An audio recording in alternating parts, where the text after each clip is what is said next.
თინა, ძალიან მეხარია რომ ჩემი პირველი სტუმარი ხარ. დიდი მადლობა მოსვლისთვის და შენი დროის გამონახისთვის. ეხლა მით უმეტეს ძალიან ისეთი პერიოდია ყველა ვიზაჟისტისთვის, რომ არავის არ ცალია და მოკლედ მადლობა რომ მუშაობის მერე მოხვედი ჩვენთან დაღლილი. პირიქით, კეთილი იყოს ჩემი ფეხი და ზუსტად ვიცი ძალიან ბევრი წარმატების მომტანი იქ. ძალიან დიდი მადლობა.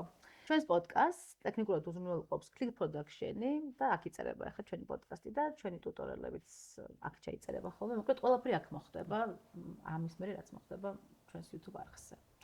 გოგორიკო, როგორც გითხარი, შენ ხარ ჩემი პირველი სტუმარი და არ არის ესეთი შემთხვევითი შენი მოწვევა ჩემთან, იმიტომ რომ მე რომ დაახლოებით 10 წელი შემისრულდა ჩემი სტაჟის, სულიად შემთხვევით აი ამ დროს გამოჩნდი შენ ასპარეზზე და შენი მამიდისგან გავიგე შენს შესახებ და ტელევიზიაში მეყვებოდა ხოლმე რომ როგორ გიყვარს მაკიაჟი, როგორ ცდილობ, როგორი რაღაც მიზანს დასახული ხარ და პირველად მან მონახა შენი ასე ვთქვათ პატარა ვიდეო.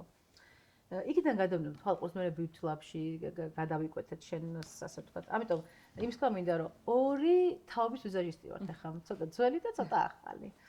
და მინდა რომ რაღაც პარალელი გავავლოთ, აი მაგალითად ჩემ დროს იმდენად არაფერი არ იყო, ინტერნეტი არ იყო თინა წარმოიდგინე და წიგნებიდან ვსწავლობდი და ძალიან ბევრი წვალება გვიწევდა, მოკლედ აი გადაღებაზე მაგალითად ქალაქის ტელეფონზე მირეკა მობილურებიც კარგი წარმოიდგინე რა და შენ ეს ყველაფერი თითქოს უფრო ისე ქონდა ხელგაშლილად, ასე ვთქვათ, ინტერნეტიც იყო, ასე ვთქვათ.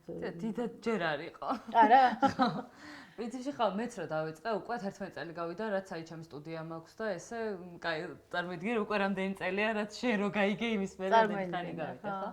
ხო, მეც რა დავიწყე, სიმართლე გითხრა, როგორ დავიწყე, რომ ესე მაშინ ჩანჩიკა ვიცოდი, ესე ქეთი გოგიშვილი ვიცოდი და მაგათთან დავდიოდი ხოლმე, ვიკეთებდი მაკიაჟს როგორც მომხმარებელი და ხელებში ვუყურებდი, რომ რას აკეთებდნენ და აი ესე რაღაც მე სახში მოვდიოდი რაღაცებს ვწვალობდი ჩემი ორი ფუნჯით და ну რაღაცა ესე ინტერნეტ ტიუტორიალი ზუსტად ვიცი რომ არ არსებობდა, იმიტომ რომ YouTube-ზე აი მახსოვს რომ ბეძებდი რომ იქნებ ნახო ეს ჭრილი როგორ გავბლენდო და არაფერი არ იყო საერთოდ.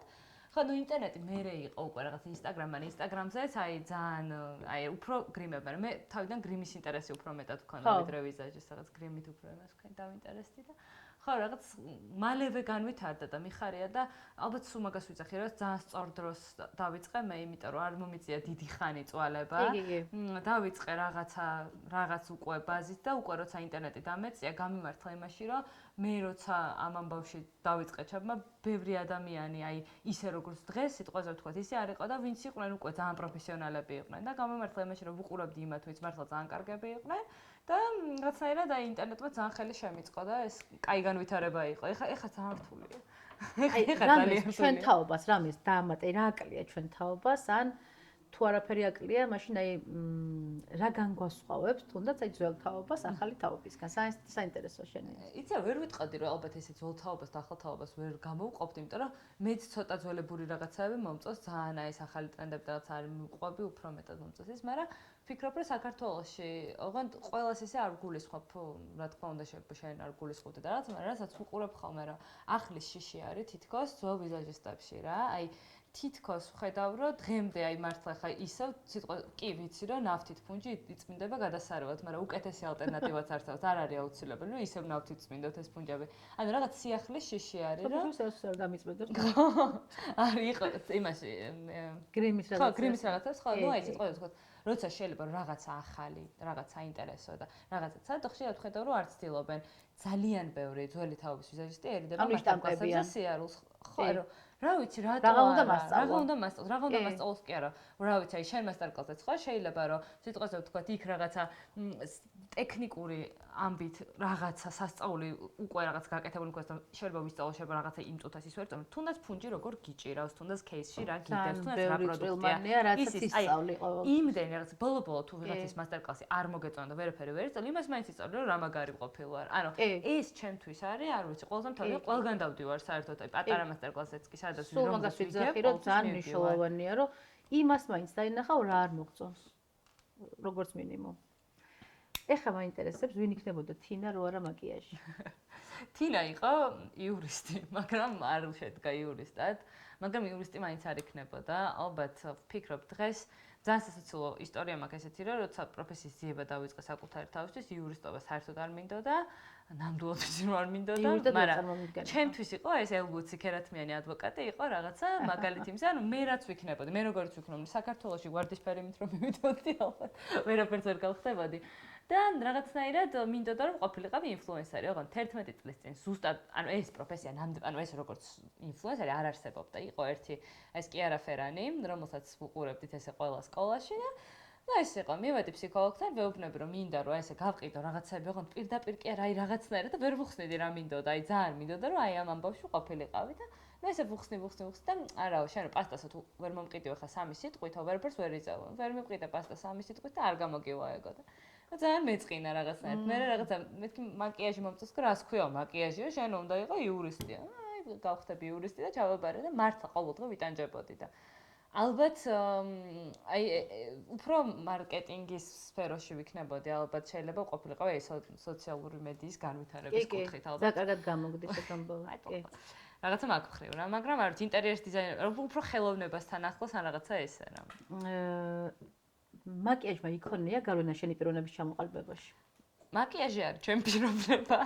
ანუ მგონია რომ თუ აი ყოველთვის მიყურს ხოლმე რა ჩემთანაც რომ მოდიან და დარწმუნებული რომ შენთანაც შენი მოსწავლეები რომ მოდიან ხო არიან გოგოები რა ცხოვრებაში მოვიდნენ რომ ისწავლონ მაკიაჟი და ფუნჯი არ ჭერია ხელში და ახლა იწყებს. ანუ არ გამოგივა შენ მინდა ხოლმე რომ უთხრა. ანუ შეიძლება გამოგივიდეს ოდესღაც დიდი შრომით, მაგრამ თუ აი არ გიყვარს, აი დილას რომ ვიღვიძებ, აი ფუნჯს რომ ხედავ მიხარ, ანუ სულ ყოველდღიურად ვიღვიძებ ბედნიერი, უცუდ ხასიათად ცხოვრებაში არ გამოგწევ, იმიტომ რომ ვიცი რომ ჩემს საყვარელ საქმეს ვაკეთებ. ამას თუ ვაკეთებ ტანჯვით, არ არსებობს რომ გამოგივიდეს. ანუ გამოგივა რაღაც დონეზე, რაღაც შემოსავალი გექნება, როგორც გამოგივა ბუღალტერია, რომელიც არ გიყვარს, იურისტობა, რომელიც არ მიყვარდა, მაგრამ ის რომ აი რაღაცა და მთელი გულით რაღაც აკეთებდე და გამოგდიოდეს გულიდან, ანუ რა ვიცი, ჩემ შემთხვევაში ხო აი ეს ვიზაჟისტობა არის ჩემი რა იდენტობის ნაწილი. შენ ძალიან კარგად გამოგდის 14-ია, ჩემი აზრით. ერთ-ერთი ყველაზე ესეთი სწორად მართავ ჩემი აზრით, ჩვენს გვერდს და ყველაფერს მართლა, აი სამაგალითოდ ხარ წოდაშვილ სტუდენტებთან. არა მარტო ამ კუთხით, იმ კუთხითაც, რომ ჩემ თვალწინ როგორ გაიზარდე, როგორ ჩამოყალიბდი, როგორც ვიზაჟისტი, როგორი მიზანდასახული და შრომის მოყვარე ხარ, ჩემთვის ძალიან მნიშვნელოვანია ეს ყოველთვისება. და თან როგორ გიყვარს მაკიაჟი და სულ მაგას რომ თუ ძალიან არ გიყვარს, რა თქმა უნდა, არაფერი არ გამოგივა და შანსი არის რომ ვიზაჟისტი იყო კარგი, თუ აი ძალიან ბევრი შრომა არ ჩადე ამაში. ეხლა მაინტერესებს რა პლუსები და მინუსები აქვს სოციმედიას ვიზაჟისტისთვის. აი რა პლუსები და მინუსები შეიძლება რა ქონდეს? ანუ მინუსი ალბათ არ აქვს, ჩემი აზრით. ის მინუსიც უნდა მოაპლიუსო და შენთვის აქციო წარმატებად. ყველას აი პირველი დღიდანვე ვეუბნები რომ დაიწყე ვლოგი, გადაიღე, დააჭირე იმ წითელ კნოპკას ხელი და დაიწყე, იმიტომ რომ შენ თუ არ დაიწყებ, შენ თუ არ დაიჯერებ რომ მაგარი ხარ, ანუ ვინ დაგიჯერებს? შეიძლება მაგარი არ იყო, მაგრამ იმაზე მაგარი ხო იქნება ვიდრე გუშინი ყავი და ის უნდა რომ მიდი დაიწყე ქენი, მაგრამ ნუ ისიც მესმის რომ ძალიან რთულია მიუჩვეველი რო ხარ, რომ ეხლა რაღაცა იქ იმის გეშინია მეზობელი ასე თქვეს, ანუ გამიმართლა რომ ძალიან სწორ და კარგ სოციუმში გავიზარდე და არ მქონია ის კომპლექსი რომ მეზობელი რასე თქვეს, არ მაინტერესებს არასდროს არ მაინტერესებს და არასდროს არ მაინტერესებს სხვა ვიზაჟისტი რა სიტყვის ჩემზე, მით უმეტეს არ მაინტერესებს რას აკეთებს. თუ დავინახავ რომ ვიღაცა ცოტას ჩემზე უკეთესად აკეთებს, მეორე დღეს გავათენებს ამ ღამეს და ზუსტად იგივეს გავაკეთებ და 1-30 ჯერ გავაკეთებ კიდე და გავუტოლდები და რაღაცნაირად აი ეგ მომენტი სულ მაქვს და სოციალურ მედიას ვიყენებ. თუ მინუსი არის ის რომ ვიღაცებს უყურებ რომ რა მაგრები არიან და შენ იქ სადღაც ხარ, მე ვიყენებ იმედ რომ ამათ უყურებ და ერთი წუთი მეც უნდა დავეწიო, გავიზარდო, გავაკეთო. იგივენაირად უდიდესი პლუსი აქვს ის რომ არის ძალიან კარგი შემოსავლის წყარო დღევანდელ დღეს. რა ვიცი, აი ნებისმიერ ვიზაჟისტს შეუძლია რომ ნებისმიერ კომპანიასთან დაიწყოს მუშაობა, თავიდან შეიძლება რაღაც ბარტერული კუთხით, მერე და ანუ უამრავი რაღაც არსებობს, რაც შეგვიძლია რომ გამოიყენოთ. ჩემ შემთხვევაში იყო ის, რომ სტარტაპ მარკეტი მოვიგე 2017 წელს, ძალიან საყვარელი სტარტაპ მარკეტი იყო, იქ მქონდა ჩემ ჭყუიალების ამბავი და მოკლედ მათ უკეს $2000 ბუსტისთვის რა, რომ დამებუსტა ჩემი გვერდი. მაშინ ძალიან იაფიღებდა Facebook-ზე რეკლამა, $1 ნახულობდა მთელი საქართველო და $60 დავხარჯე იმ 2000-დან, იმიტომ რომ ანუ ის $60 იმდენი იყო ნეტა ეხა მქონდეს ეგ საჩუქარი ყოველთვის ვიქნებოდი უბედნიერის, მაგრამ ეხა აღარ ვიყენებ საერთოდ ეს თანხას აღარ ვიხდით რეკლამაში, არ არის სწორი ჯობია რომ ორგანულად გაზარდო გვერდი, მაგრამ ნუ თავიდან აი ეგ ძალიან კარგი ბუსტი იყო ჩემთვის მართლა და ძალიან გამოვიყენე. ძალიან სწორი, ანუ მართლა სულ მაგას ვამბობ, რომ გამიმართლა იმაში, რომ იქ Beauty Lab იყო, Glam Factory იყო, ის იყო, სწორ დროს, სწორ სოციალურ მედიაში მოვხვდით ერთად და ერთად გავიწევთ ის გოგოები დღემდე, აი რამდენი წლის წინ იყო ხო? დღემდე რო ხვდებიან რომ Glam Factor-დან კი ყავ Beauty-ლობიდან მახსოვს. ძალიან ბევრი მეგობარი შევიძნე პირადად მაქედან. ნამდვილად და ანუ როგორ შეიძლება ვთქვა რომ სოციალური მედია ცუდია? კი, იქ ვიღაცა ცუდ კომენტარს დაგწობს ახლა რასაც საუბრობთ. მიზეზი რატომაც მეშინია YouTube-ის დაწყების კი არის რომ სოციალური მედია ხო რაღაც ცოტა ის არის სიმართლე ვთქვა მაგის არ ხალხის არ მეშინია მეშინია იმის რომ საკმარის დროს ვერ გამოვუყოფ იმ კონკრეტულ პლატფორმას და ჩემივე ფეილის რო აი რაღაც ბანძი გამომივა და ისეთი არ მაგის მეშინია სინამდვილეში თორე და მე ფელი ქონია ცხოვრებაში ისეთი რომელიც აი ძალიან ისე დაგამახსოვდა და იმოქმედა შენს კარიერულ წინსვლაში. ესე არის, მაგრამ ჩემი პირველი მაკიაჟი იყო ეგეთი. ძალიან საით მომიყევი. პირველად ვიყავი 15 წლის, ან არა 15 არა ალბათ სკოლაში ვსწავლობ, მე 12 კლასში ვიყავი, როცა პირველად გამომიძახეს მაკიაჟზე. და ეს ქალი იყო მასაკში, 70 წელს ზემოთ იყო, ქონდა შვილის ქორწილი და მეც წავედი რომ გავუკეთო მაკიაჟი, თან ახლობელი, ანუ იცის ვისი შვილი ვარ, მთელი ამბებით ის მოგაკეთებს, რაღაცა მიპედი მეც ხა რაღაცა. და მაგ დროს ჯერ ერთი რომ საქართველოში კოსმეტიკა დიდად არ იყიდებოდა და მით უმეტეს 17 წლის თინას არ ქონდა საშუალება რომ ქონოდა ძალიან მაგარი კოსმეტიკა და მქონდა რა ვიცი აი მიწისქვეშა გადასასვლელში ნაყიდი ტუჯის კონტური და მართლა არ მქონდა საშუალება რომ რაღაცა კარგი მეყიდა თან რაღაცნაირად მინდოდა რომ დამოუკიდებლად მექნა ეს ყველაფერი და მქონდა რაღაც ერთი ძალიან იაფასიანი ტონალური ფერებში მაგრამ ის ქვეტონი ისა საერთოდ არ ვიცი რას ნიშნავს მაქვს 3 ეს ტონალური და მივედი წავსვი სახეზე და ადამიანს ჯეროდა რომ როდესაც სახეზე რა არც კრემი არაფერი საერთოდ არ ვიცი არაფერს კეთება ვიცი რომ ის ქალი უნდა დავშპაკლო გავუკეთო რაღაცები და წავსვი ეს ტონალური კრემი და იმის მაგროთა და იმას ჯერა რომ მაკიაჟით ნაოჭები გაუქრება ოკეი და ყველა ნაოჭი 30 ჯერ უფრო გამოუჩნდა გამოუშრა ეს სახე ნუ გავს არ ვიცი რაღაცაში მე ვხედავ რომ საშიდელება და ნუ უყურებ რა ვქნა არ ვიცი ჩაიხედა სარკეში და ნუ ხო დამამხა ყველაფერი ლამისი სარკე თავზე დამალეცა და ეს არ იყო საკმარისი უკვე მოუკვდინე რომ კარი იღება შემოდი შვილი ბიძაშვილი მეზობელი და ნუ ყველამ სათითაოდ გამლანძღა რომ ეს რა არისო. წამოვედი საწყალე, სულ მომაქვს ხოლმე ჩემთვის ეს მაგალითი მომყავს ხოლმე რომ აი რაღაცნაირად ხო შემეძლო რომ ხვალ გამختارიყავი და უბრუნებოდი ისე იურიდიულ სფეროს და რაღაც, მაგრამ პირიქით გავათენე ვისწავლე, იგივე მქონდა ერთ გადაღებაზე წავედი ეგეთ სადაც ვკითხეს რომ თუ იციო გადაღებაზე მაკიაჟს კეთებ. აბა რა, ცხოვრებაში არ კამერა მქონდა ნახე მეთქი აბა რა. თან ბაკურიანში იყო ეს გადაღებები და დილის გამთენის კადრი უნდა იყოს, ბავშვი გამოდის, იმაზე იყო ჩეკრებაზე და კადრები მანქანას ის და მე გავუკეთე საღამოს მაკიაჟს წამწამებით. ვაიმე. და ანუ ეს ქალი ვინც იღებდა კინოს, ისეთი შოკირებული იყო, თან არ იყვნენ ქართველები. თუ რა ენაც იცოდნენ, ყველა ენაზე გავლანძეს. თან ორი კვირით ვართ იქ წასულები იმ გადაღებაზე და ნუ უეჭველი ჩემ ხო, ჩემს იქით გზა არ არის, უკვე მეწაყვანილი ვარ, ესა რაღაცა. გავათენე მთელი ღამე ვიმეცადინე ვისწავლე YouTube-ზე ყველაფერს უყურე, მეორე დღეს გავაკეთე ის მაკიაჟი, რაც მაგათ უნდოდათ. მაინც და მაინც ჰქონდათ რაღაც Alexa თუ რაღაცა ერქვა ამ კამერას, არასდროს არ დამავიწყდა ჩანს ყველა ბუზუზი, ბეწო, ყველაფერი და მე აი წამწამები დავაკარი და ანუ იქ ისეთი მოხდა, მაგრამ მგონია რომ ეგეთ დროს უნდა გარისკო, განსაკუთრებით პატარა ხარასაკით, არაუშავს, აი კი გამლანძღეს რაღაცა, მაგრამ ნუ სამაგერად გამოვყენე იმათ რომ ვისწავლე რაღაცა იმისით ვისწავლე ფილმზე არასდროს აღარ ვიმუშავებ მეტჯერ. ჩემთვის კიდე ყველაზე საყვარელი. მართლა აი ჩემთვის ყველაზე საყვარელი ადგილი. რა კაია. ხო, აი მაგითაც განსხვავდებიან ჩემი ეს მეიქაპ არტისტები და ისიც არის რომ ყველაფერში არ უნდა გაეკვეხო რა. ანუ აი მე ფილმზე არ უნდა გამკვეხო, იმიტომ რომ იქ თოლში სადღაც რო ვარ, ძალიან ცუდ ხასიათზე ვარ და შენ ბედნიერი ხარ. ხო, მე ჩემთვის ეს პერსონაჟების შექმნა არის ძალიან საინტერესო და სადაც სხვა სამყარო, სადაც აი ძალიან ბედნიერი ვარ. ჩემთვის ეგ არის ყველაზე კაი ადგილი. ეხლა მაინტერესებს შენი აზრი სოციქსელში ეხლა ყველა რაღაცას გვასწავლის, ყველა მაკიაჟს გვასწავლის, ყველა ვიზაჟისტია და ყველა იწყებს ასეთ ფრაზას. ეხლა მე თქვენ გასწავლით კონტურინგს, ეხლა მე თქვენ გასწავლით როგორ გავიდოთ თვალი, როგორ დავიპატარავოთ თვალი, როგორ დავიპატარავოთ წვერი. ყველა ყიდის სამ თავის ასე ვთქვათ, ცოდნას 2 ლარად, 3 ლარად, 5 ლარად, 59 ლარად, 60 ლარად, 300 ლარად, რა აზრის ხარ ამ ყველაფერზე? რაღაც ერთი ესეთი გამოთქმა არის ქართული, რომ ყველა გვაქვს თავის თავსახური აქვს თუ როგორ შეიძლება რა თქვა, ხო?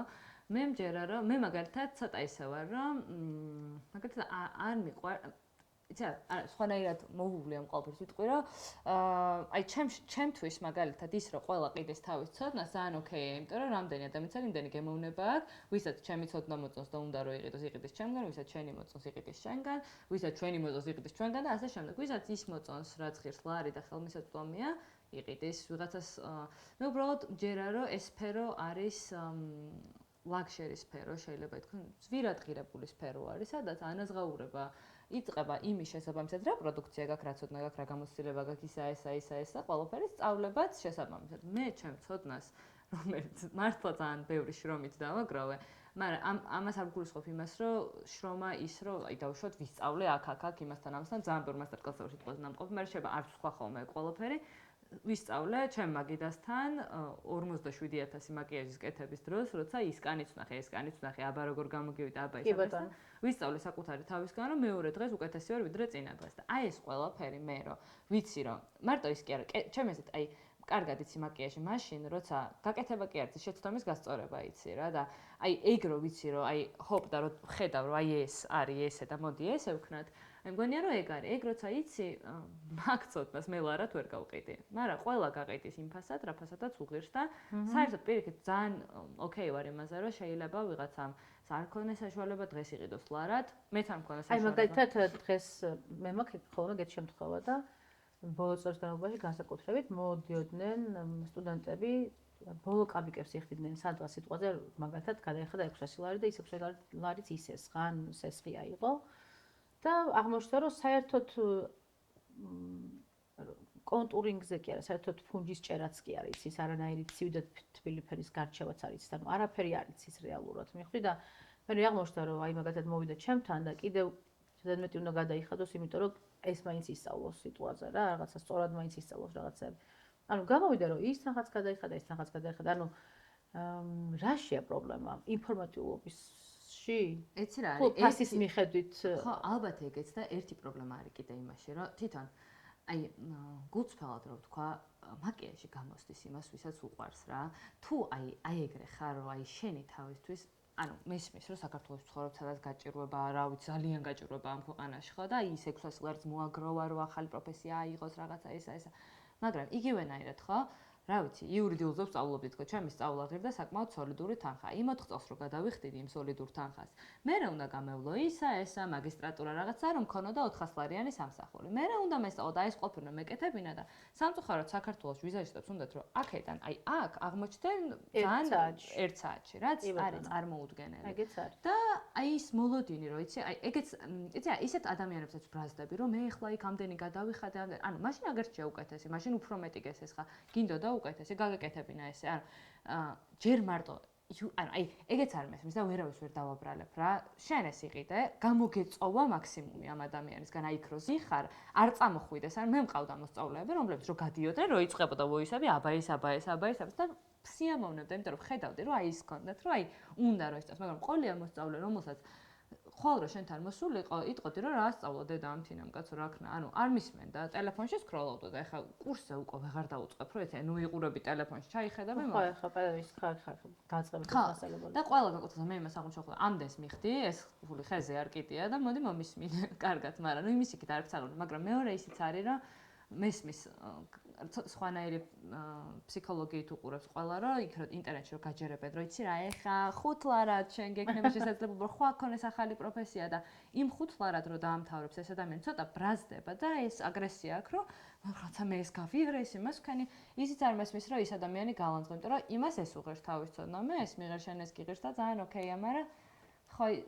ალბათ აი ცოტა ხნის წინ იყო საუბარი რაღაც მარეგულირებელ ამბავზე ამ ყველაფერზე აუ ძალიან მინდა რომ იყოს ხო მეც ვისურვებდი, იმიტომ რომ ხშირად არის რომ კვალიფიკაციის კურსზე მე არ გამოვრიცხავ იმას, რომ ადამიანი რომელმაც ჩემთან გაიარა კურსი, მოვიდა შენთან და გული გაგისკდეს, რომ ანუ რა ისწავლა ხა, ან პირიქით იყოს, იმიტომ რომ თუ ეს ადამიანი არ არის ამას ჩართული, თუ არ აი თავისუფლად YouTube-ზე რო ჩაუჭდე, იმდენ რაღაცას ისწავლე, რომ თუ გიყვარს ეს სფერო, უეჭველი ისწავლე, აი გარც 600 ლარი არ შეიძლება მე დაამატო რაღაცა, მაგრამ ფუნჯი რა არის, პროდუქტი რა არის, ელემენტა ბრენდების გარჩევა რა უნდა. დღეს მეთუმეტეს ყველაფერი. აი ყველაფერი შეიძლება ნახო და რა ვიცი, აი ვერ ვიგებ. მე მგონია რომ უბრალოდ ეგეც აი ის რომ რაღაცა აი აგრესიაც ისიც ესეც თუნდაც ჩემი ჩენი ხვიდა რომ კაცო რატო ყიდულობს ამას ეს ან ის არის რომ უბრალოდ იმ ადამიანს იმ წუთას აი უნდა რომ აი აქედან აქ მოვიდეს ძალიან მარტივად. მე არის აი ეს ყველაფერი რა და ხო, მაგრამ ნუ ძალიან არასწორია ჩემი აზრით. აქედან აქამდე ვერ ხო, ეგ არის ცუდი რა და მე არ მიყვარს ხო განსაკუთრებით არ მიყვარს სწავლების პროცესი, მაშინ როცა არ ხარ შენ თვითონ პროფესიონალი რა. კი ბატონო. თუ ცუდია, არ შეიძლება. მეც საკმაოდ ბევრი ვისწავლე იქამდე და წავედი სპეციალურად უკრაინაში, რომ ესწავლო როგორ უნდა რა ასწავლო. მაინტერესებს ახლა, აი შენ იყავ თვითნასწავლი თავიდან, როგორც ვიცი. აი მე როგორ წავიდა შენი ცხოვრება? აი როდის მიხვდი, რომ განათლებაც აუცილებელია რა, ანუ მაკიაჟის განათლებას გულისხმობ, ანუ თეორიას გულისხმობ. კი, ნამდვილად, ანუ თვითნასწავლი ვიყავი და 5 წელი მუშაობდი აი აბსოლუტურად ჩემთვის და ну პროგრესს ხედავდი ჩემ თავზე, ჩემით, იმას რომ დღეს რომ ამას ვაკეთებ ხვალ ამას, ახლა აი ცხოვრებაში არ დამწყო ერთ ქალს წავუსვი ისეთი ყვითელი პუდრი თვალის ქვემოთ, რომ ალბათ ბძულ ვარ დღეს და არ ვიცოდი, ვერ ვხვდებოდი ბანანა ფაუდერ რომ ვნახე იქ ინტერნეტში რომ კაი იყო, რატო არ მოუხდებოდა ამას და ვაჯერებდი რომ აი ძალიან გიხდება. ჩემ ჩაბნელებულ ოთახში რა ვაკეთებდი, მაგრამ ეს ყველაფერი იყო 2015 წელს, მაშინ როცა მართლა ხა ისეთი ცნობიერება არ იყო, მაგრამ დღეს მეიქაპ არტისტი უკვე აღარ ხარ, მარტო მეიქაპ არტისტი ხარ, გამნათებელი გადამღები, ისიც ისიც ჩვენ თავს ფუთავ ყიდი, რა ვიცი, ძალიან საინტერესო პროფესია არის ამ ყველაფერში და რომ მივხვდი, რომ მიუხედავად იმისა, რომ ჩემი პრაიმი, ესე რომ ვთქვათ, ის რომ დღეში 22 კაცი მყავდა და დღეში 18 გოგო მყავდა ჩაწერილი და აი ეს ძალიან ეიფორია და ის რომ 21 წლის გოგოს მქონდა შემოსავალი იმდენი, რამდენიც მინისტრებს არ ქონდათ ხელფასი და რავი და მიუხედავად იმისა, რომ ძალიან და მე ერთი რაც მქონდა ეს, რომ ძალიან მეშინოდა დიდი თანხის გამართვა მაკიაჟში და 50 ლარად ვმუშაობდი 7 წელი, არც მომიმატებია ფასი და 50 ლარად ვაკეთებდი და სულ ვისხოვდი თავს, რომ თუ არ მოეწონება, ვეთქვი, რომ გენაცვლი აი 50 ლარი გაქვს შენ გადახდილი აქ და გინდა მეტად ვაბრძანდი და მეტი მასქანი, მაგრამ მე რაღაცნაირად მივხვდი, რომ თუ მინდა რომ ვასწავლო და უკვე რომ წამოვიდა მოთხოვნა იმაზე, რომ მოდი ხარ გაგუზიარებ, მე ამ ცოდნით რომ ეხა მოდი ეს ფუნჯი, მე ესე მომწონს და ესეგენი ვერ გააკეთებ. თან დაემთხვა ის, რომ პანდემია იყო, თან დაემთხვა ის, რომ სტუდია დავკეთე, წავედი უკრაინაში 3 თვით და იქ გავიარე კურსი როგორ უნდა ასწავლო. და იმდენი რაღაც გავიგე იქ, რომ თუნდაც ის რომ ვიღაცა რომ ცრებლები წამოუვა, იმიტომ რომ ვერ უსმენს როგორ უნდა დაუდგე, როგორ უნდა დაელაპარაკო, რა უნდა რაღაც მომენტში რომ უნდა ცოტა ეჩხუბო რაღაც მომენტში რომ აი ეს ყველაფერი მარტო ის კი არა რომ ტექნიკური თვალსაზრისით ის რომ აი მეთოდიკა ის რომ ვიღაცას რაღაცა გადასცე არ არის მარტივი რა. შეიძლება მეც არ ვარ იდეალური კი არა, ძალიან ბევრი მაკლია ამ ყველაფერს. ზუსტად მაგაზე ვლაპარაკობდი წეღან, რომ აი თუნდაც რომ 500 ლარიან და 200 ლარიან და 3 ლარიან კურსებს ყიდიან. აი ამ მეთოდიკაზე არ არის, ანუ აუცილებელია რომ პედაგოგი იყოს კვალიფიციური, ჩემი აზრით რა. იცი რა არის? მე ისიც აი რატოღაც არ მაქვს არანაირი, ან რას ვამბობ, კი ბრაზდები რაღაც მომენტში რაღაცა ისა, მაგრამ აი ისიც არ მაქვს, რომ ის ადამიანი, ვინც იცის კარგი განათლების ფასი, ვინც იცის, რომ ამაში საჭიროა ინვესტიცია, ის შერჩევისას შეერჩევს ისეთ ადამიანს, რომელიც ყველაფრით მისთვის არის რა. გემოვნებით, მეთოდიკით დაესწრება. მე ყოველს ვარ, სანამ ჩემთან მოხვალ სასწავლოდ, მოდი მოდელად, უყურე რა ხდება, სიტუაციას გადახედე, მოგწონს დარჩე, არ გინდა, ნუ გვინდა. ანუ არ არის ჩემთვის თავარი ის, რომ შემოსავალი მქონდეს, დაჩობა მეტი ხალხი მოვიხვეჭო.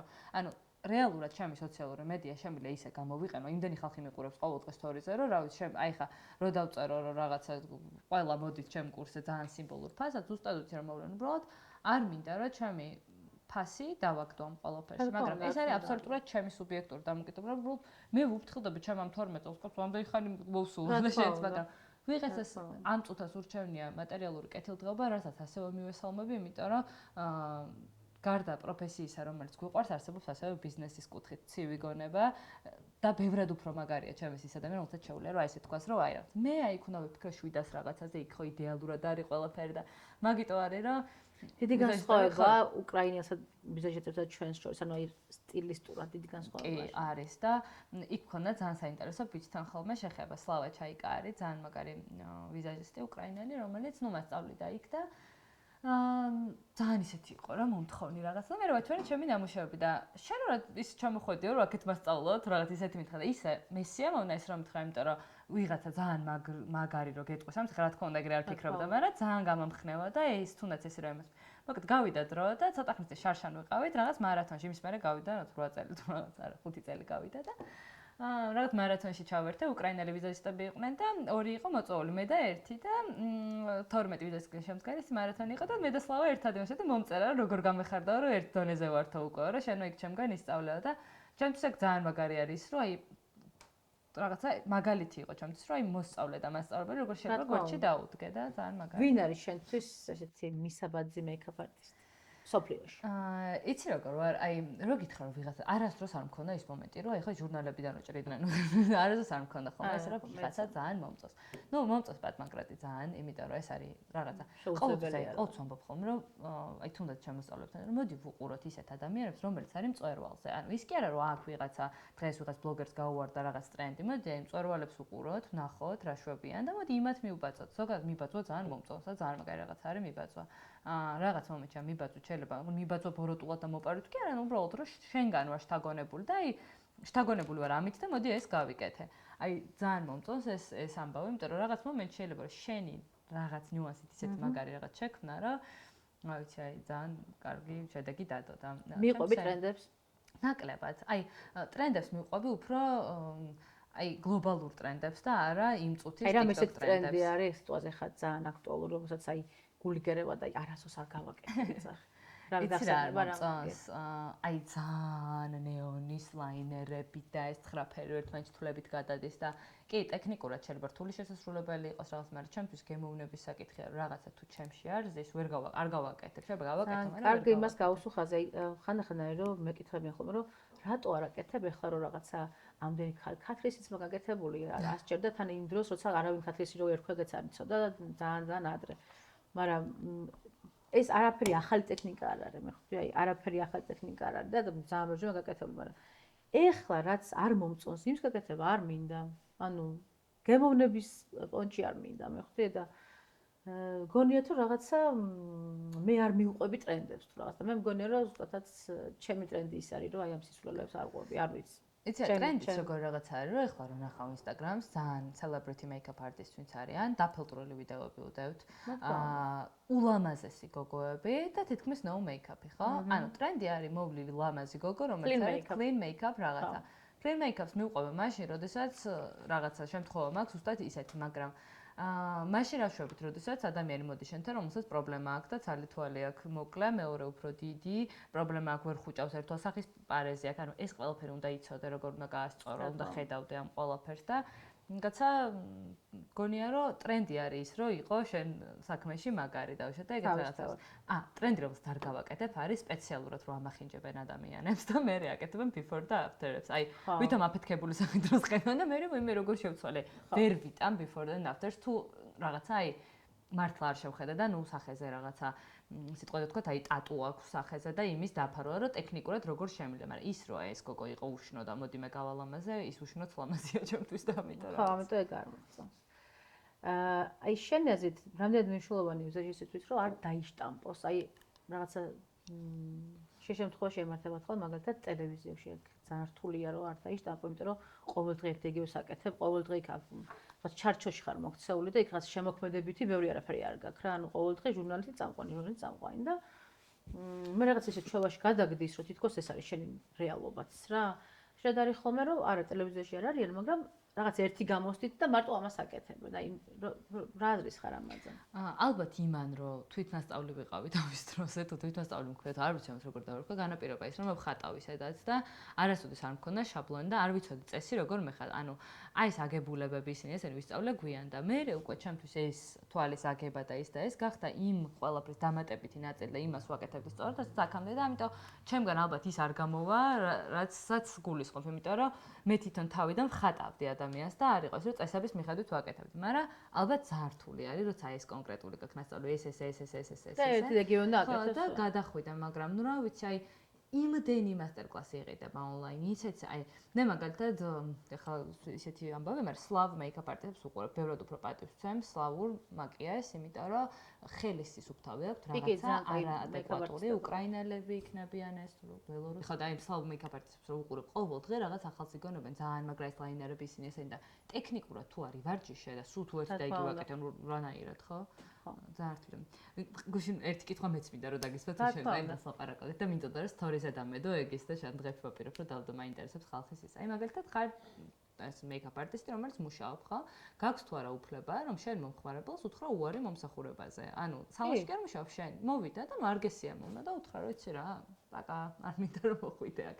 აი რამდენი აი სად გადის ეს ზღვარი, როგორ უნდა უთხრა, აი მაგალითად ფიქრობ. იცი რა არის? აი მაგალითად ძალიან საინტერესო კითხვაა. ხო, აი ძალიან აი მოვიდა ადამიანი ჩემთან და მივხვდი რომ აი არ მინდა მის მიღება. ძალიან რთული არ მიიღო, როცა უკვე მოვიდა ადამიანი და ნუ მაინც საქართველოს მაინც გიცნობენ და მით უმეტეს ხა ჩემთან მაინც ასე თუ ისე იგივე ხალხი დადის. ბანკეტის ყოველწლიურ ბავშვებს თუ არ ჩავთვლი, დანარჩენი თითქმის ერთი იგივე ხალხი დადის ჩემთან და თუმცა ყოფილა ეგეთი შემთხვევა, რომ უარი მithქვამს. ქონია ეგეთი შემთხვევა. ერთხელ იყო იდეაში ორივესგან გამომდინარე იყო, მე ძალიან ცუდად გავხდი და იმას მქონდა რაღაცა ძალიან არასწორი რეაქცია ამ ყველაფერზე. მე პირდაპირ ნიშნავდნენ, რომ ასე რა გამოიძახე, ცუდად გავხდი და რაღაცა ცოტა კარგად რომ გავხდი, ეხა გამიკეთეო და ისო და ანუ რავი, გადასხმა. ეს კი არ გიკეთებ თქო, რა, ჯერ უკვე ადამიანური პონჩი რა გიკეთებ, იმიტომ რომ მოვიყვანე ასისტენტი, რომელსაც უნდა გაეკეთებინა მომსახურებოდა და ის არ დარჩებოდა, ვთქვათ, მაკიაჟის გარეშე. მივხვდი, მაგრამ აი რაღაც ის ქონდა, რომ შენ უნდა გამიკეთო. მე რა ხო აღარ მოვკვდი ახლა უკვე და მოდი მეთქი, ანუ არა, ეხლა უკვე პრინციპულად არ გაკეთებ, იმიტომ რომ შეიძლება არ მოვკვდი, მაგრამ მე შენ მოგიყვანე ადამიანი 1000 ბოდიში მოგიხადე, ფული რა გადაგახდებინე, გიშვებ უფასოდ და პლუს მაკიაჟი და ახლა მოკლედ საკეთ შემთხვევაც მქონია. აღარ დასწრებია რამდენჯერმე რომ მოსულა ადამიანი, რომელიც არის აი სუპერ უემოციო, ის გეგონება ვალი. აქვს შენი თუ პირიქით გაქვს მისი და მოგწონს აი ესე რომ თავიდან პირველი წამი და აბა რა გავაკეთოთ, აი არ ვიცი, საერთოდ არ მინდა მაკიაჟი, რატო არ ვიცი, აი ესე რომ და ნუ ამ დროს გინდა რომ იტირო, იმიტომ რომ ეს საქმეთან, აი რატომ მომწონს ეს საქმე ყველაზე ძალიან, რომ აი ცუც ამბავზე არავინ არ მოდის. ყველა მოდის, რომ აი უხაროდ ეს ლამაზი იყოს, კარგი იყოს რაღაც და ამ დროს აი ესე ზის და მინდა ხოლმე რომ უთხარო წადი. მაგრამ ვერაფრით ვერ ვეთქვი. თინად, ყველას ეშინია რომ გამიკეთოს მაკიაჟი. არ ვიცი ჩემი გამოსტილების გამო თუ არ ვიცი ყველას შორიდან სწება მგონი ვარ, ოღონდ არა ვარ მე ეს წერვა რა გავაკეთე. მოხვალ ჩემს არხზე და გამიკეთებ მაკიაჟს. თუ შეჭეგეში ნებისმიერ დროს არ. ჩვენ როდის ვიყავით ჩათვალე მე რაღაც ყველაფერი 1000 რაღაც გადაახო, ხო. ხოდა განვაახლოთ. მე ვფიქრობ, რომ ის სტილი რა მაკიაჟსაც მე შენ შეგერჩევდი, გავს იმას, რასაც თვითონ იკეთებ ხოლმე შესაბამისად. და საინტერესოა მაინც შენი ხედვით, შენი ხელი, ასე ვთქვათ, და მე მგონი ხალხისთვის ძალიან საინტერესო იქნება ეგ ამბავი და მომავალში ერთ-ერთი გადაცემა დავუთმოთ მაგას, რომ თირა გამიკეთებს მაკიაჟს. ჩემ ოჯახში მამა ჩემს ძალიან არ უნდოდა რომ ყოფილიყავი ვიზაჟისტი. ნუ აი ერთშენა რომ ყოფილიყავი, არ ვიცი, აი ვერ შევატარებ სხვა პროფესიას, მაგრამ ნუ აი არ უნდოდა რა გაუჭირდა მას რომ მისი შვილი სხვას არ ემსახურებოდეს და ფინანსურად მართლა არაფერი არ გაუჭირდა. ანუ ეს არ იყო გაჭირვებიდან გამომდინარე.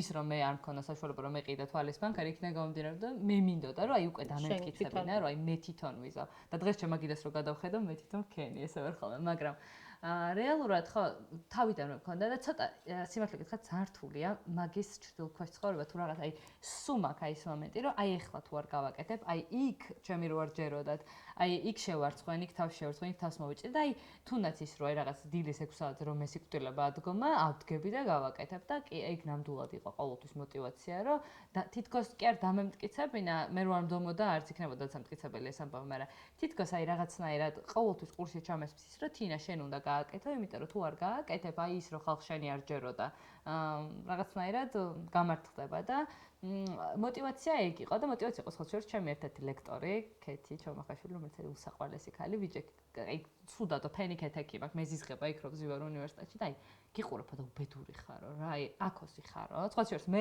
თვითონაც იყო მაშინ პროკურორი და ხა არის კარიერული რაღაც განვითარების კოუჩი თუ რაღაც ეგეთი რა.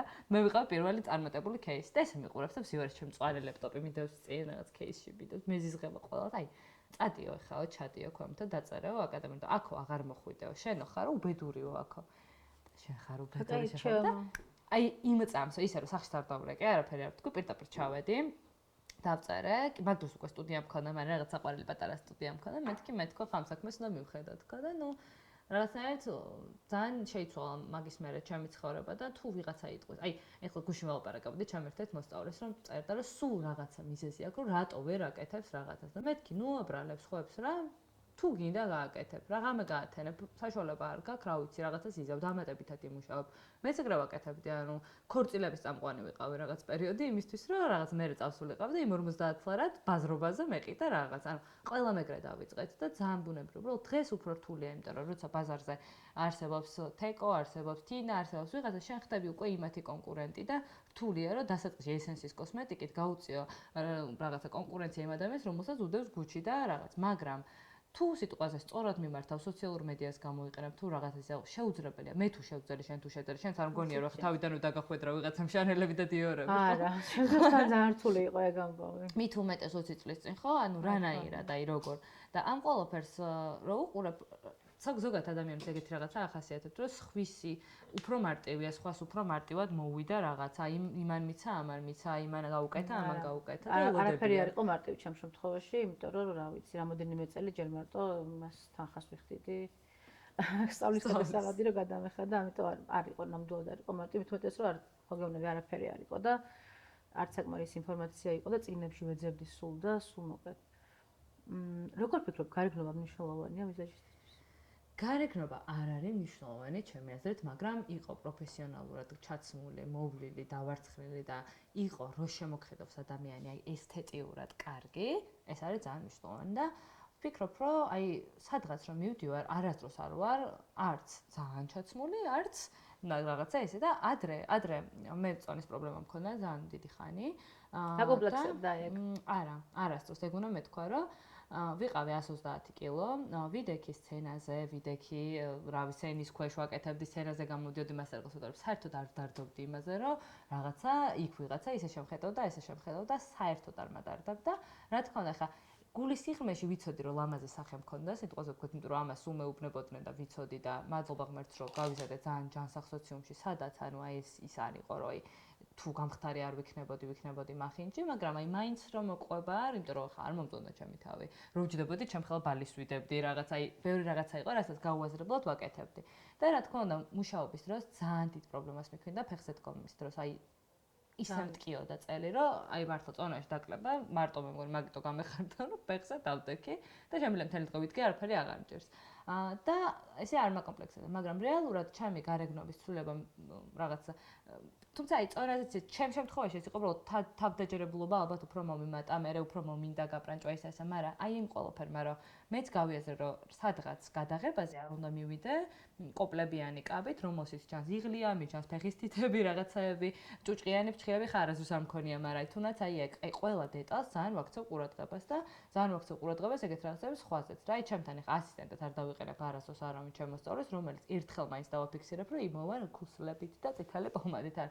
არა, როცა ვმუშაობთ ბექსტეიჯში, უნდა ვიყოთ კეტებში, ვიზაჟისტურად ჩაცმულები. როცა ვმუშაობთ სადღაც, უნდა ვიყოთ პიჯაკში და რაღაცაში, როცა ვმუშაობთ, აი, ყველაფერს თავისი ეთიკა აქვს და მე რაღაცა ეგ მომწონს, არ მომწონს, როდესაც ძალიან ვულგარულია ვიზაჟისტი და რაღაც ძალიან ისე გიგაცან. არ არის სწორი და ამას ვფიქრობ, რომ უფრო დიდი მნიშვნელობა აქვს. თუმცა აი მე მაგალითად მაკიაჟით ვერ ვმუშაობ.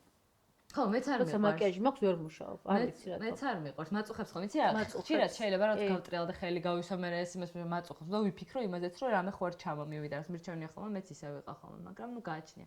თუმცა აი beauty სივრცეში, სადაც Instagram-ზე, TikTok-ზე რაღაცა, მაინც ვფიქრობ, რომ ცოტა გარეგნობას მნიშვნელობა აქვს. ოღონდ აი არ ვიცი, გარეგნობას, აი, რა ვიცი, აი როგორია მახინჯი ადამიანი, ხო? აი ჩემთვის აი ალბათ რო ესთეტიურობას გულისხმობ. ესთეტიურობას გულისხმობ. მეც ხო აი რამდენიმე რაღაც სტანდარტი სამწუხაროდ არსებობს, რაც მაგრამ რავი არიან ახლა გოგოები იმაში, რა ქვია, თუნდაც ამერიკაში, რომლებიც არიან არასტანდარტულები, კლასიკური გაგებით საერთოდ არ შეჯდებიან იმაში, მაგრამ არიან ძალიან მაგრები. მე მგონია, რომ წავიღებ უკან ჩემს სიტყვას ვიტყვი, თავდაუჯერებელი თუ ხარ აი თავდაჯერებულობა არის მთავარი, რა გარეგნობა არა, მე მგონია ეს თავდაჯერებულობა ძალიან მნიშვნელოვანია, მაგრამ თავდაჯერებულობაც მოდის რაღაცების მერე. ან პროფესიაში უნდა იყოს ძალიან მაგარი, ცოტა განათლებაც სჭირდება და პლუს თავდაჯერებულობას გმატებს კიდე სოციუმი, ჩემი აზრით, ანუ რა ვაიბი მოდის სოციუმისგან, რა ხანდახან აბულინგებენ და ანუ პირიქით დემოტივაციის.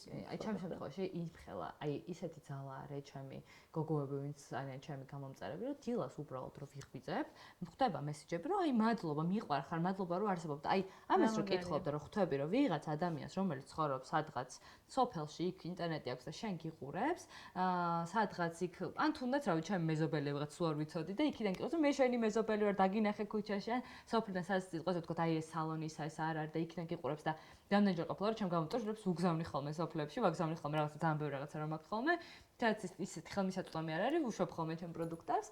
აი ისეთ მადლიერებას ვგზავნა, ისეთ აი მართლა უპირობო სიყვარულს, რომ უყვარხარ იმ ადამიანს, უბრალოდ იმიტომ რომ ხარ და მე უკვე აღარ გაქვს უფლება, რომ არისო მაგარი შენ საქმეში არისო თავდაჭი, იმიტომ რომ აი ეს სიყვარული მაგით მოდის რა და ძალიან ძალიან მაგარი არის და როგორ შეიძლება მე არ გიყვარდეს ეს პროფესია და ზუსტად ეგ არის მიზეზი, რატომაც ვეუბნები, რომ დაიწყეთ ეს სოციალურ მედიაში აქტიურობა, იმიტომ რომ ხალხი კი ბოროტია ეს არის, მარტო უთხარეს ამბობენ, მაგრამ იმდენი კარგია და ისეთი კარგი გოგოები არიან, რომ ეგ ძალა, ანუ აი არ ვიცი, იმხელა ძალა მაქვს უკან. ხო, მაგრამ იშვიათია, რომ ეს სწორად, ასე ვთქვათ, შენც სწორად უნდა ხედავდე. მე ხვდი რაღაცა ეს უკავშირი სწორად უნდა ხდებოდეს, იმიტომ რომ შენ რომ ამას მიაღწია, რომ აი ესეთ სხვა გოგოები სხვა შეება ამას ვერ აღწევს. მე ხვდი, აი უკავშირს ვერ აღწევს ხო და მე იმიტომაც ესე მე ჩუნდებიან, ჭერდებიან. არა მესმის, მაგრამ მე ერთ-ერთი აი რა თვისებაც მაქვს არის, რომ ყოველთვის ვცდილობ, რომ აი ვიყო არ ვარ რადიკალური არანაირ არაფერს. სიტყვაზე ვთქვათ, არ მომწონს რაღაც პროდუქტი, აი იმას კი არ ვიტყვი, ეს საზიზღარი ნაგავი პროდუქტი უბედური ვიტყვი, რომ ამის ალტერნატივა ეს არის უკეთესი. ანუ ყოველთვის ჩემ გარშემო არის პოზიტიური სიტყვები. არასდროს არ არის, რომ ეს ცუდი, ეს აშინარი რაღაც. ანუ არასოდეს არ ვაწვდი არავის ინფორმაციას ნეგატიურად, არ ვამბობ ნეგატიურს არაფერს და შესაბამისად ნეგატიურიც ნაკლებად მიბრუნდება. ოღონდ ამას არ ვაკეთებ ძალით. ანუ ჩემ ბუნებაშია ეგ, რომ იმდენად აი აწუხებს ის, რომ ვიღაცა მეტყვის ცუდს, ვიღაცა დამიწერს ცუდს, ვიღაცა მაწყენებს, მე შეიძლება 2 კვირა სახლიდან არ გავიდე და ამ ძალიან მოქმედებს. აი 1-3-4 მესიჯი რაც მოუწერიათ ჩემთვის, აი არ ვიცი. მე ვიყავი შეერთებული გადასხმაზე მართლა და ამიტომ ხო. თინა, ძალიან დიდი მადლობა მინდა გადაგიხადო. ძალიან საინტერესოა შეთალაპარაკი და ხო გეუბნები შეხარ მაგალითი, როგორ შეიძლება რომ ადამიანმა დაისახოს მიზანი და მივიდეს ბოლომდე და გახდეს ძალიან წარმატებული და შეიძლება ყველაფერი წინ გაქვს. დარწმუნებული ვარ რომ წინ ძალიან დიდი კარიერა გაქვს კიდევ და ძალიან დიდი წარმატება შენ ჩემგან. მადლობა ასევე. კიდევ ერთხელ გელოდებით ჩემ სტუდიაში რომ გამიკეთო მაკიაჟი, მეგონი ძალიან დაინტერესებს მაყურებელს. მოკლედ, დიდი მადლობა სტუმრობისთვის და შენი დროისთვის, რაც მთავარია. პირიქით, რა გასულ ჩავდით ჩემს მაყურებელს. მიხარია რომ ვიყავ პირველი სტუმარი, ძალიან დიდი პატივია ჩემთვის და იმედია რომ ჯერა რომ კარგი ფეხი მაქვს და დარწმუნებული ვარ რომ ეგრე იქნება და ჩემთვისაც შენ მე რო დავიწყე კეთება, შენ იყავი და რაღაცნაირად მიხარია რომ ეს თანაარსებობა ჩვენი ძალიან ჰარმონიული, ძალიან კარგი, ძალიან. იქ ჩვენ ძალიან კარგად კოლეგიალურობთ და რაღაცა ძალიან კარგია ეგ ყველაფერი და რას ვურჩევდი ალბათ მაყურებელს, გაჩნია რა სფეროდან გვყურებს მაყურებელი, მაგრამ ვურჩევდი რომ ალბათ თავის მიზნებს და სურვილებს არასდროს არ უნდა უღალატოს და რაღაცა მთელი გულით თუ გინდა აუცილებლად გამოგიო ხა. მე სიმართლე გითხრა აი ამ წუთას ისეთი პერიოდი მაქვს რომ არ ვიცი რა მინდა, ეს მინდა თუ ის მინდა, აი რაღაც აი მილიონ რაღაც თან აი ხო პრინციპში აი ამის თქვა და მოვწყა რომ ეს სოციალური მედია რომელიც აი სუ რაღაცა სუ გეუბნება რომ მიდი ადექი ეს გაკეთე, მან ეს გაკეთე, შენ ეს გაკეთე, აი სუ ეს რომ მოყვება, გაჩქარებს რაღაცაებში და აი ცოტა ხანი ახლა მაქვს პერიოდი რა ცოტა ხანი აი მინდა რომ აი ეს შედეგი რაც ამდენი ხნის განმავლობაში და აი ცოტა ხანი გავხედავ, ნახო რა აკლია სადაკ. ხანდახან არ ქონია შემთხვევა რომ აი დავიღალე. აი ამ სოციალური აქტივობით დავიღალე, ცოტა ხანს მინდა დასვენება. აი ცოტა ხანს რაღაცა აღარ მინდა ტელეფონი, გადაგიდია ტელეფონი. კი, მე ეგრე ვაკეთებ ხოლმე. აი მაშინ რაც დავიწყე აი წონის კლება და საკუთარი თავის პატივისცემა უფრო მეტად, მივხვდი რომ ჩემი წონაში მეტება იყო გადაღლილობის ფონზე, იმიტომ რომ მე 10 წელი თუ რაღაცა 8 წელი არ დამისვენია, ერთი დღე არ ვისვენდი. ეხლა უბრალოდ ესე ვაკეთებ, დავუშვათ 3 თვე ვიმუშავებ, ერთი დღე არ დამისვენებ, მე 3 თვე ტელეფონს გავდიშავ და აღარ ჩამოვდივარ. და ეხლაც ეგრე არის 124 მაკიაჟი დამრჩა გასაკეთებელი იქამდე სანამ წავალ დასასვენებლად და მე 2 თვე საერთოდ აღარ გავაღებ სტუდიის კარს და რაღაცა ესეთი ბალანსი გავაკეთე ჩემ ცხოვრებაში, იმიტომ რომ გამორიცხული არის რომ იმ რაღაც შედეგით მიიღო სიამოვნება თუ სულ რაღაცა სიახლის ძებნაში იქნები და არა უშავს ვიღაცა თუ ხვალ მაჯობებს, ადრე მაგის შიში მქონდა რომ თუ ვიღაცა მაჯობებს ეხლა რაღაცა რა გავქნა მაჯობს არა უშავს. ზეგ შევხედა უფრო მარტივ გზას ვიპოვე, მე მომაჯობ, მე ის მაჯობს და ეგ არის ჯანსაღი კონკურენცია და ეგ არის გაგვსურდის და ყველაზე ძალიან ვურჩევდი მაყურებელს იმას, რომ ხო აი ამ ჯანსაღი კონკურენციის ნუ შეეშინდებათ, ნუ მოიძულებენ ერთმანეთს, იმიტომ რომ ამ სფეროში ძალიან დიდი არის ეგ და ისეთ რაღაცებს ვიგებ ხოლმე თუდად ხვდები და მე რომ მოვტრიალდები და მიცინია და მიღიმია, კაი კაცო ზუსტად რომ მინდა რომ უთხრა. ბოროტის სფერო არის რაღაც მხრივ, იმიტომ რომ კი, მაგრამ კონკურენცია ძალიან მნიშვნელოვანია ჩემი აზრით. კონკურენტი რა ყავდეს სამოკვდები მოწყენილობისგან. მოწყენილობისგან მოკვდები ერთია და მეორე კიდე კონკურენტი და კოლეგა არ უნდა შეგვეშალოს, ანუ ყველა შენი კონკურენტი არ არის. ვიღაცას თუ უნდა თეკო მივა თეკოსთან და ყოველთვის თუ სხვა შანსი არ ექნება რომ თეკოსთან მივიდეს, შეიძლება მივიდეს თირასთან, მაგრამ ისევ თეკოსთან დაბრუნდება. ეგეთი ამბავი არის და თუ სწორად ისწავლიან გოგოები მარკეტინგს, ისწავლიან ამ სოციალური მედიის გამოყენებას და მარტო სწორხაზოვნად აი იქ სალონში ვიმუშავებ მიწისქვეშ უშიშროშა გადასასვლელში ვიზაჟისტად მოვწვევი იქ, თუ აი მარტო ეს ამბიცია იქნებათ, ნამდვილად იქ დაასრულებენ. მაგრამ თუ აი ამ ყველაფერს გააკეთებენ, ძალიან მაგარი და მე მჯერა რომ საქართველოში იმდენად გემოვნებიანი გოგოები არიან და საერთოდ ქართველებს ძალიან კაი გემოვნება გვაქვს, ამას თამამად ვიტყოდი. რომ ძალიან ბევრი რაღაცის მიღწევა შეგვიძლია და. კი ბატონო. მგონია რომ იქ იქნება ჩემი რჩევა რომ რაღაცა აკეთოს საყვარელს. ძალიან დიდი მადლობა კიდევ ერთხელ და ძალიან ბევრი წარმატება შენ. ასევე. რაც მთავარია, ძალიან დიდი მადლობა Click Productions, რომელმაც ასე გაგვილამაზეს ეს დღე და კიდე ძალიან ბევრ დღეს გაგვილამაზებენ. ძალიან მაგარი ხალხი ამ კამერების უკან და ძალიან დიდი მადლობა.